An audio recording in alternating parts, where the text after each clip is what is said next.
አቤት ምን ነበር? ይሄንን ላሊስ ተብዬ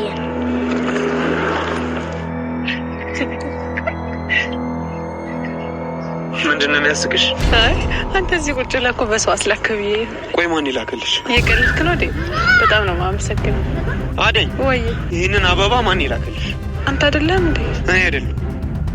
ቆይ ከማን ነው የመጣው? እስኪ አንተ ካንቺ ሰው ባርኪ ለወደፊቷ ለውቧ ሚስቴ አደይ። ማርጎት እንዴት? ታኔ ልጠይቅሽ እንጂ ይሄ ምንድነው አደይ?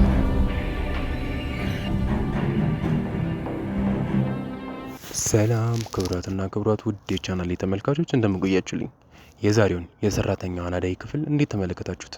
አሪፍ ነበር አይደል? እንደወደዳችሁት አንጠራጠርም። በስተመጨረሻ ቲና እና ቤዛ አንድ ላይ ተንኮል አቅደዋል።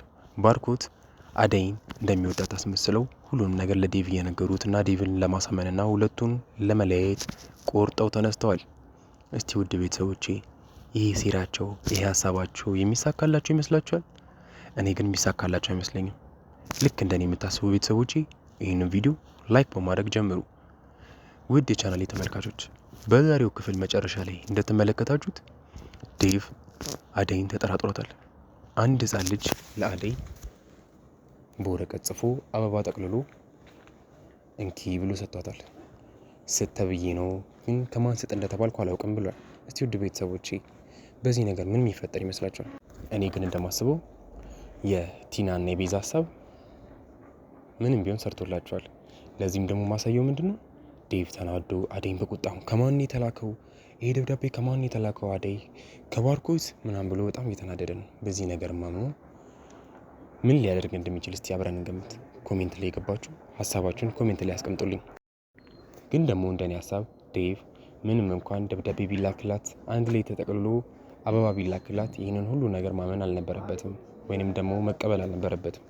እንዲሁም ከዛ ይልቅ ተረጋግቶ ወጥመድ እንደነበር ማሰብ ነበረበት ብዬ አስባለሁ። ግን ደግሞ እሱ የተረዳው ወጥመድ ነው ብሎ ሳይሆን የእውነትም ባርኮት ከሷ ፍቅር ይዞት የወደፊት ሚስቴ ብሎ የጻፈውን ላምኖ በጣም ሲቃጠል በጣም ሲናደድ ተስተውለናልና በዚህም ነገር ተናዶ ምን ሊያደርግ እንደሚችል መገመት አንችልም።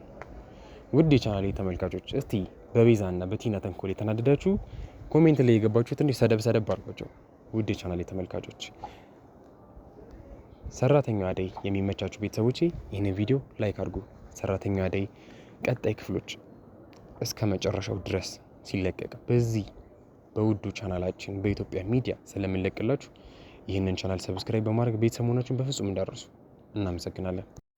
ሰራተኛዋ አደይ ክፍል 132 እንዲሁ ከነገ ወዲያ ሲለቀቅ በዚህ በቻናላችን በኢትዮጵያ ሚዲያ ስለምንለቅላችሁ ይህንን ቻናል ሰብስክራይብ በማድረግ ቤተሰብ መሆናችሁን እንዳትረሱ። እንዲሁም ለወዳጅ ለዘመዶ ሼር በማድረግ የአደይ ድራማ ለአድናቂዎች በሙሉ ጋር እንዲዳረስ ይህንን ቪዲዮ ኮፒ ሊንክ በማድረግ ላይክ በማድረግ እንዲሁም ደግሞ ሰብስክራይብ ያላደረጋችሁም ሰብስክራይብ በማድረግ ለብዙ ኢትዮጵያውያን ሀገር ውስጥ ላሉት ብቻ ሳይሆን ውጭ ላሉትም እንዲዳረስ የበኩላችሁን አስተዋጽኦ አድርጉ እያልን ሰላም አምሹልን።